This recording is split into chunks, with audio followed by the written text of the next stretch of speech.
High, কেমন আছো তোমরা? আজকে আমরা শিখব স্ট্রেটনিং। সো আমরা শ্যাম্পুতে নিয়ে চলে এসেছি। স্ট্রেটনিং এর ফার্স্ট স্টেপ হচ্ছে শ্যাম্পু করা। খুব ভালো অপটিকেয়ার স্ট্রেট শ্যাম্পু দিয়ে আমরা শ্যাম্পু করব। শ্যাম্পুটা একটু 80% ড্রাই, টাওয়াল ড্রাই করে মুছে নিতে হবে। চেপে চেপে চেপে চেপে ড্যাম্প থাকবে বাট জল থাকবে না। 80% ড্রাই, পুরো 80% ড্রাই হবে। তারপর আমরা প্রোডাক্ট লাগাবো। 80% টাওয়াল ড্রাই হয়ে গেছে। এরপর আমরা পাতলা পাতলা করে সেকশন নেব, নিয়ে ক্রিমটা অ্যাপ্লাই করব। উনি যেহেতু আগে অনেকবার স্ট্রেটনিং করেছিলেন, নিচের দিকটায় ক্রিমটা আর অ্যাপ্লাই করব না। তো এইভাবে ক্রিমটা দেখো লাগাচ্ছি। লেফট হ্যান্ডে নিচের পোর্শনটাকে যাতে ক্রিমটা না যায় হোল্ড করে আছি, আর ডান হাত দিয়ে ওপরের পোর্শনটাতে ইমালসিফিকেশন করছি ক্রিমটা, যাতে পেনিট্রেশনটা ভালো হয়ে যায় ক্রিমের। ঠিক এরকম পাতলা পাতলা যদি আমরা সেকশন নিয়ে অ্যাপ্লাই করতে থাকি ক্রিম, সেই ক্ষেত্রে কিন্তু রেজাল্ট খুবই ভালো আসবে। তোমরাও ঠিক এইভাবেই চেষ্টা করবে করতে। খুব মোটা মোটা সেকশন নিলে ইমালসিফিকেশনের প্রবলেম হয়, ক্রিম ইভেনলি পেনিট্রেট করে না সমস্ত হেয়ারে, তখন কিন্তু স্মুথ ব্যাপারটা আসাটা একটু ডিফিকাল্ট হয়ে যায়। তো এইভাবেই পাতলা পাতলা সেকশন করতে করতে করতে করতে আমরা পুরো মাথায় অ্যাপ্লিকেশনটা করে দেবো। তবে আমি যেটা করি, আর দেখো এই অ্যাপ্লিকেশনের পরে যতক্ষণ না হেয়ারের ক্রিমটা এরকম অয়েল মতন একটা হয়ে যাচ্ছে আর এই শাইনটা আসছে, ততক্ষণ পর্যন্ত কিন্তু ইমালসিফিকেশন করতে হবে। এমন নয় যে ক্রিমটা নিলাম, অ্যাপ্লাই করলাম আর ছেড়ে দিলাম, সেটা না। ক্রিমটা ইমালসিফিকেশন করতে করতে এরকম একটা অয়েলি ব্যাপার আসবে, যেটা শাইন আসবে। প্রথমে অ্যাপ্লাই করলাম, দেখো হোয়াইটিশ লাগছে। এবার ওটা যখন আমি ইমালসিফিকেশন করতে থাকবো ধীরে ধীরে ওটা একটা অয়েলের মতন হয়ে যাবে। আর এই যে পোর্শনটা, এটা ছেড়ে দিলাম, একটুটা আমি ক্রিম লাগাবো না। ভিডিওটা তোমাদের মনে হতে পারে একটু লেন্দি হয়েছে, কিন্তু আমি বলবো তোমরা যারা নতুন করছো বা নতুন করবে, তারা ভিডিওটা পুরোটা দেখো, এন্টায়ার ভিডিওটা দেখো, কিছু মিস না করে। তাহলে তোমাদের যখন তোমরা স্ট্রেটনিং করবে কোনো রকম অসুবিধা হবে না। বিকজ স্ট্রেটনিং করার পরে ক্লায়েন্টরা যখন আসে, ধরো অন্যান্য জায়গা থেকে করেছে, আসে তখন অনেকেই বলে যে আমার স্ট্রেটনিং করে চুল খারাপ হয়ে গেছে, স্ট্রেটনিং করার পরে 3-4 বার করার পরে চুল খুব পাতলা হয়ে গেছে।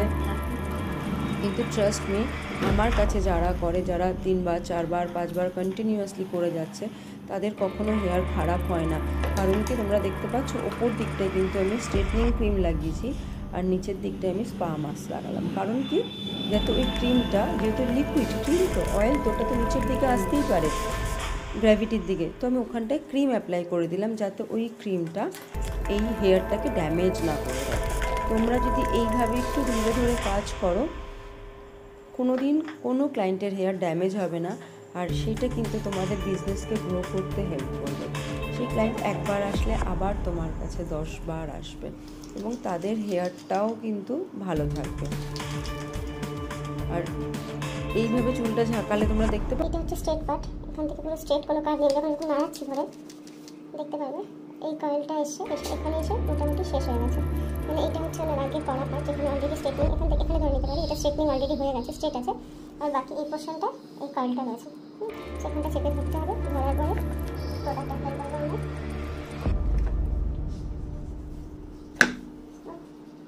এখন 90 ডিগ্রি তুলবো, যাতে নিচের দিকটা তো হয়, কিন্তু স্ক্যাল্পে যেন না লাগে। এই সাইডে ভালো করে এবার ভালো করে হাত দিয়ে পজ করো, একটু পজ করো, পজ মানে ইকুয়াল হবে। এরপর যেটা করবো, এই এতটা আমার জায়গা জানা আছে, এবার আমি একটু দু হাতে এটাকে ভালো করে টেনে বসিয়ে দেবো। করার পরে দেখবি এরকম করতে করতে করতে করতে চলে একেবারে তেল তেলে শাইন চলে আসছে। সেই তেল তেলে শাইনটা যখন আসবে, তখন বুঝবে তোমাদের প্রোডাক্ট খুব ভালোভাবে হেয়ারের মধ্যে পেনিট্রেট করে গেছে, অ্যান্ড স্ট্রেটনিংয়ের রেজাল্ট খুব ভালো আসতে চলেছে। তুমি যখন স্ট্রেটনিং ক্রিম লাগাবে, ক্রিমের পরে যখন আমরা ওয়াশ করবো, ওয়াশের পরে যদি দেখা যায় হেয়ারটা স্মুথ হয়ে গেছে আয়রন করার আগে, বুঝে নেবে রেজাল্ট 100% গুড। দেখতে পাচ্ছি এরকম করতে করতে করতে করতে আরও বেশ যদি আমি 2-3 মিনিট এরকম করতে থাকি, সো হেয়ারে একটু সুন্দর শাইন চলে আসবে। আর সাদা সাদা ক্রিমটা আছে, এটা পুরো একদম তেলে কনভার্ট হয়ে যাবে, তেল তেলে হয়ে যাবে, একটু পজ করে দেবে, লিঙ্গি হয়ে যাবে। কোথায় স্টার্ট হয়েছে, এই যে দেখতে পাচ্ছি পুরো তেল তেলে একদম হয়ে গেছে। এই তেল তেলে যে হয়ে গেছে মানে হচ্ছে দারুণ পালিশ হলো। এরপর যেটা করবো, এই যতটা অবধি আমার ছিল ধরা ততটা অবধি এটা হয়ে গেল। এরপর যেটা আমি করবো, মিশিয়ে দিলাম, দেওয়ার পরে প্রোডাক্ট যেটাকে আমি এইভাবে আমি লাগিয়ে দেবো। যে পোর্শনটা আগে অলরেডি স্টেপেল করা ছিল।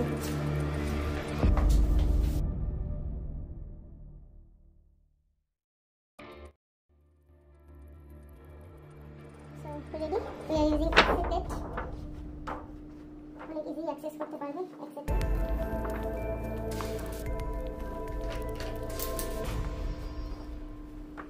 ক্রিম অ্যাপ্লিকেশনের পরে কোম করা যায় না। এটা কিন্তু আমি নিচের পোর্শনটা কোম করছি, যেই পোর্শনটাতে আমি স্পা ক্রিম লাগিয়েছিলাম। স্ট্রেটনিং ক্রিম যেই পোর্শনটায় লাগানো হয়েছে সেই পোর্শনটা কিন্তু কোম করা যায় না, বা কোম না করাই ভালো। তো এইভাবে আমরা ফিক্স করে দিলাম। এইবার আমরা ছেড়ে দেবো হচ্ছে 20 মিনিট থেকে 50 মিনিট পর্যন্ত প্রসেসিং টাইম থাকে। 20 মিনিট পর থেকে আমি ভিজুয়ালি চেক করতে থাকবো যে বন্ডটা কতটা ব্রেক হয়েছে। বন্ড চেকিংটাও আমি এখানে দেখাবো, তো স্ক্রিপ্ট না করে ভিডিওটা দেখতে থাকো কিভাবে বন্ড চেক করতে হয়। আর এরকমভাবে প্রত্যেকটা এন্ডে আমি বেশি করে ক্রিম লাগিয়ে দিচ্ছি, যাতে ওই স্ট্রেটনিং ক্রিমটা, যেটা কেমিক্যাল ক্রিম, দেখতে পাচ্ছ এখানে আমি এক্স-রে প্লেট ইউজ করেছি, যেটা কিন্তু খুব সফট হয় এবং হ্যান্ডেল করতে খুব সুবিধা হয়। তোমরা ট্রাই করে দেখতে পারো। আমি এখানে ক্লিং র্যাপ ইউজ করছি। এটা ইউজ করার কারণ হচ্ছে যাতে ময়েশ্চারটা ভেতরে না যায়, আর ক্লায়েন্ট যদি খুব বেশি এসির সামনে থাকে সেই ক্ষেত্রে প্রবলেম হতে পারে। যার জন্য এটা দিয়ে আমি ফিক্স করে দেবো যাতে প্রসেসটা ঠিকঠাক সময় মতন হয় এবং একটু ফাস্টার হয়। ইভেন এটা লাগালে কিন্তু ফাস্টার হয়। আর বর্ষাকালে যদি তোমরা কেউ করছো তাহলে তো এটা লাগাবেই, কারণ বর্ষাকালে ময়েশ্চার লেভেলটা অনেক বেশি থাকে। তো বর্ষাকালের জন্য কিন্তু ক্লিন র্যাপ লাগানোটা ভীষণই ভালো। আমার র্যাপিং করা অলমোস্ট কমপ্লিট।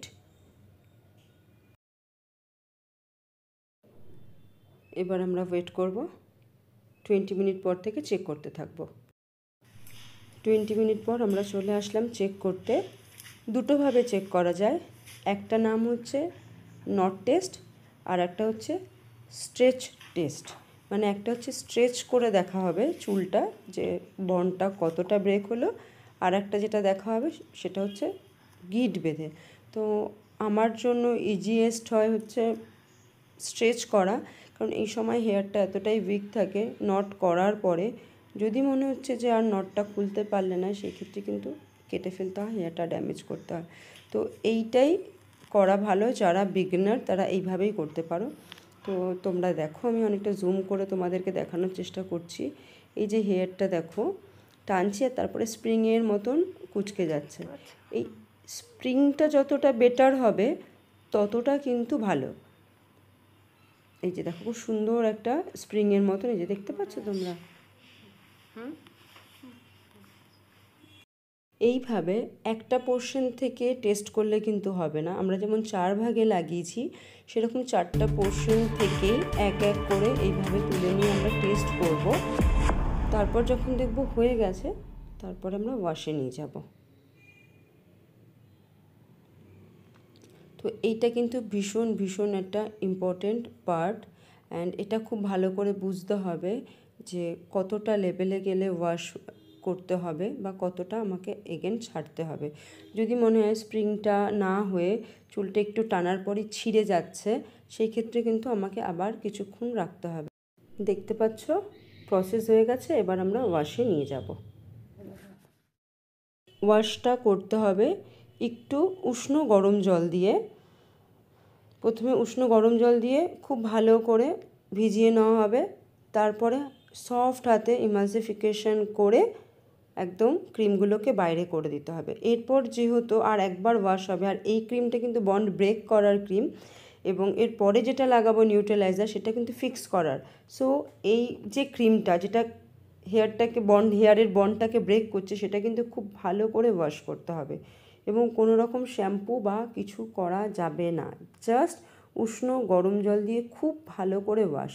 মানে খুব ভালো করে শিওর হয়ে যেতে হবে যে হ্যাঁ ওয়াশ খুব ভালো করে হয়েছে, কোনো ক্রিম নেই। দেখো ক্রিম অ্যাপ্লিকেশন যদি ভালো হয় আর ওয়াশের সময় ঠিক এই রকম শাইন আসবে। তোমরা দেখতে পাচ্ছ কীরকম কোনো কার্ল নেই আর কত সুন্দর শাইন। এবার আমরা নিয়ে গিয়ে ব্লো ড্রাই করব। ব্লো ড্রাই করার সময় সবসময় আগে রুটটা শুকিয়ে নিতে হবে, তারপর ধীরে ধীরে নিচের দিকে নামতে হবে। চুল মানে ডেন্সিটি দেখতে পাচ্ছ অনেক বেশি, অনেক ঠিক, তো যার জন্য আমি চুলে সেকশনিং করেছি। এই পাশে একটা আছে যেটা কানের পাশ থেকে এখানে অবধি গেছে, মাঝখানে পাটিং অবধি। একটু দেখিয়ে দাও পাটিংটা উপর থেকে, এই পাটিং থেকে কান পর্যন্ত একটা আছে। নেক্সট এখানে একটা আছে, এইদিকে একটা আছে এটা, অ্যান্ড দেন ব্যাক একটা আছে, তিনটে, এই একটা আছে চারটে, এই একটা আছে পাঁচটা। পাঁচটা পাটিং কেন করেছি? যাতে আয়রনিংয়ের সুবিধা হয়, আর একটু দূর থেকে যাতে আয়রনিংয়ের সুবিধা হয়। আর আয়রন শুরু করার আগে চুলটা আমি শুকিয়ে নিয়েছি প্রায় 80% পর্যন্ত, জাস্ট একটু ড্যাম্প আছে। 80 to 90% পর্যন্ত টাওয়াল ড্রাই করার পরে আমি কিন্তু ড্রায়ার দিয়েছি। এরপরে যেটা করতে হবে, সেকশনিংয়ের জন্য তো আমাদের ক্লিপ লাগাতে হবে। সো আমরা যে ক্লিপটা ইউজ করবো সেটা হচ্ছে প্লেন ক্লিপটা। ক্রোকোডাইল ইউজ কখনোই করবো না। ক্রোকোডাইল ক্লিপে কী হয়, ক্রোকোডাইল ক্লিপটা দেখা মতো। সো ক্রোকোডাইল ক্লিপ যদি আমরা ইউজ করি, ক্রোকোডাইল ক্লিপের এই যে ইমপ্রেশন থাকে, প্রেশার থাকে, আমরা যদি এরকম লাগিয়ে দিই তাতে কী হবে, হেয়ারের উপরে যখন আমরা খুলবো এখানে একটা ইমপ্রেশন পড়ে যাবে। তার জন্য আমরা এই ক্লিপটা আর ইউজ করবো না ক্রিম লাগানোর পরে, বিকজ কি এখন বন্ড ব্রেক হয়ে আছে। সো আমরা এই ক্লিপটা লাগাবো প্লেন, এবং খুব হালকা করে ছেড়ে দেবো, খুব গোড়ার দিকে লাগাবো না, এইভাবে হালকা করে জাস্ট ছেড়ে দেবো। তারপর এখানে একটা ক্লিপ আর এই পাশ থেকে আরেকটা ক্লিপ আমরা এইভাবে ঢেলে দেবো, এরকমভাবে ছেড়ে দেবো। তারপর আমরা এক এক করে পোর্শনটা নেবো আর আয়রন করতে শুরু করবো। একজন হেল্পার হলে ভালো হয়, তাকে ওই পাশে চুলটা ধরতে বললে সুবিধা হবে। আর টেম্পারেচারটা যার যার যেটা আয়রনটা ইউজ করছো, আমি আয়রন ইউজ করছি হচ্ছে iconic glam, this is iconic glam. তো আমি টেম্পারেচার নিয়েছি হচ্ছে 230 করবো, বিকজ খুব ঠিক হেয়ার আর ডেন্সিটি খুব ভালো চুলের। সো আমি 130 করবো, আর এটা হচ্ছে iconic glam. So let's start. 230 আমরা এরকম এরিয়া থেকে নেব, সরিয়ে দেবো। সেকশনিং প্রপার করতে হবে, নাহলে ক্লায়েন্টের মাথায় ব্যথা লাগবে যখন টানবো। এইভাবে ধরে প্রথমে আমরা আগে রুটটা করে নেবো। দেখো, আর কখনো আয়রন ডাইরেক্ট চেপে বসিয়ে দেবে না, ওখানে ইমপ্রেশন পড়ে যায়। সো স্লোলি করতে করতে আমরা রুটের কাছে যাবো, খুলবো, এখানে এসে খুলে নিয়ে বসিয়ে আবার রুটের কাছ থেকে প্রেস করবো ধীরে ধীরে। আর এরকম হেয়ারটা এরকম 90 ডিগ্রিতে করলে কি হবে না, আমরা একদম রুট থেকে আয়রন করতে পারবো। এরকম নিচ থেকে নিলে থেকে যাবে, উপর থেকে নিলেও থেকে যাবে। সো একদম এরকম 90 ডিগ্রিতে করলে স্লোলি একবার এই পাশে একবার এরকম, তো সাইডের হেয়ারগুলো আয়রন হয়ে যাবে। তো আয়রন করাটাও কিন্তু ভীষণ কেয়ারফুলি করতে হবে, যাতে প্রত্যেকটা চুলে সুন্দরভাবে সমানভাবে আয়রন হয়। প্রেস করতে হবে, আর রুটে যেন জল না থাকে, কারণ রুটে জল থাকলে কি হয় না, অনেকবার যখনই আমরা গরম আয়রনটা এরকম বসাই, চুলটা পুরোটা চুলে যে জলটা থাকে সেটা গরম হয়ে গিয়ে কিন্তু রুটে ছ্যাঁকা লাগে। সো রুটসে যাতে ছ্যাঁকা না লাগে ওই জন্য রুটসটা খুব ভালো করে শুকিয়ে নিতে হবে। নিচে যদি একটু ড্যাম্প থাকে অসুবিধা নেই। আর আয়রনটা পুরো এরকম 90 ডিগ্রি ধরে করতে হবে, কিন্তু একদম শেষে যখন নিচটা করবো তখন নিচটা এরকম করে বসিয়ে দিতে হবে এইভাবে। চিরুনি সবসময় আগে যাবে আর পেছনে আয়রন যাবে, চিরুনি আগে পেছনে আয়রন, লাইক দ্যাট। কোনটা এইভাবে আগে যাবে আর স্ট্রেটনারটা পেছন আসবে এরকম। আর নিচের সময় এরকম, কারণ যদি এইভাবে ছাড়ো তাহলে চুলের নিচে কিন্তু এটা বেকার মতন হয়ে যাবে। দেখো তো কতটা পাতলা করে সেকশনিং নিতে হবে। সেকশনিং মোটা নিলে হবে না, পাতলা করে সেকশনিং নিয়ে আমার আয়রন 90 ডিগ্রি হোল্ড। এখানে অসিপিটাল বোনের এখানে মাঝখানে একটা গ্যাপ আছে, এখান থেকে ঢুকে গিয়ে এখানে এসে ভেতরে চুলগুলো আছে। তো সেগুলোকে 90 ডিগ্রি এরকম টান করে করতে গেলে ক্লায়েন্টের মেবি একটু গরম লাগতে পারে, সেক্ষেত্রে একটু কেয়ারফুলি করতে হবে। আর এখানে চামড়াটা নরম, চামড়াটা উঠে আসে দেখো, সেক্ষেত্রে আয়রনটা ডিরেক্টলি ওখানে বসিয়ে না দিয়ে হালকা করে নিয়ে যেতে হবে।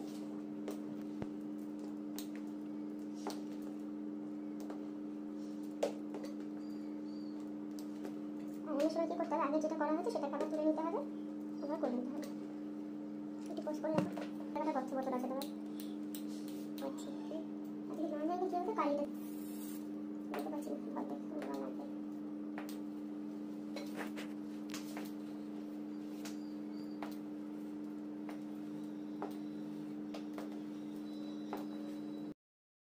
তাহলে আয়রন করার সময় আমাদের কিছু জিনিস মাথায় রাখতে হচ্ছে, সেটা হচ্ছে রুট যেন শুকনো থাকে।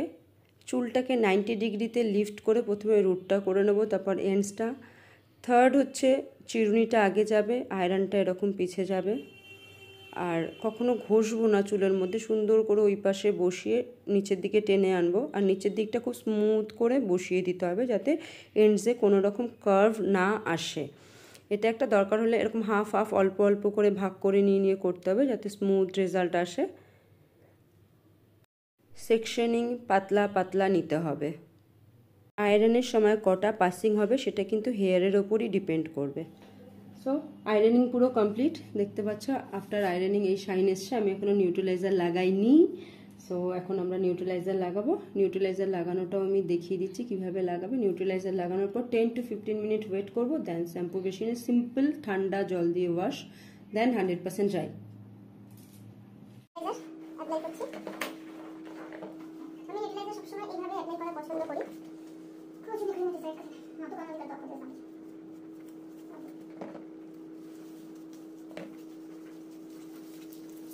নিউট্রালাইজার বলটাকে ফিক্স করবে আফটার আয়রনিং। নিউট্রালাইজারটা একটু বড় বড় বেশি বেশি করে চুলের চাঙ্ক নিয়ে লাগিয়ে দিতে হবে। আর নিউট্রালাইজারটা আমি পুরো চুলেই লাগাবো।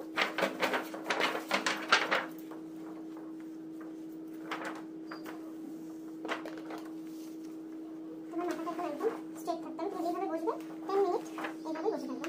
হ্যাঁ, আমি হেডফোনটা দিয়ে লাগিয়ে দিতে পারি। সো এখন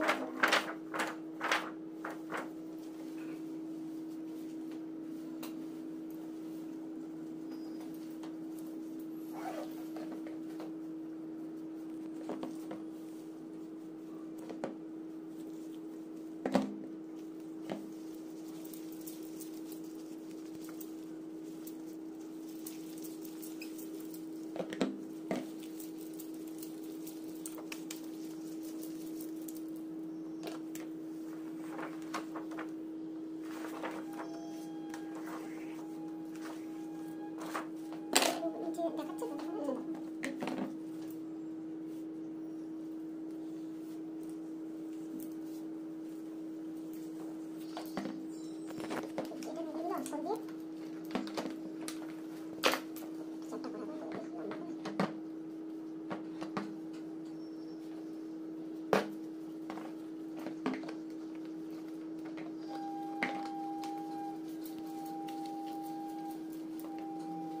প্রোডাক্ট যতটা লাগবে ডিপোজিট করতে হবে। মানে বারবার বলি প্রোডাক্টটা কখনোই কন্ডিশনিং করে দেবে না, মানে প্রোডাক্ট অল্প দেবে না। প্রোডাক্ট যতটা লাগবে ততটা দিতে হবে, বিকজ প্রোডাক্টে ময়শ্চারাইজিং এজেন্ট থাকে যেটা কিন্তু চুলের শাইন আনতে সাহায্য করে।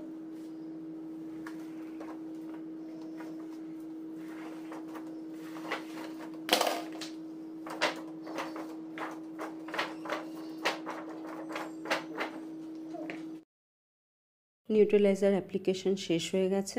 আমরা ওয়েট করব 10 to 15 মিনিট, ম্যাক্সিমাম 20 মিনিটও ওয়েট করা যায়।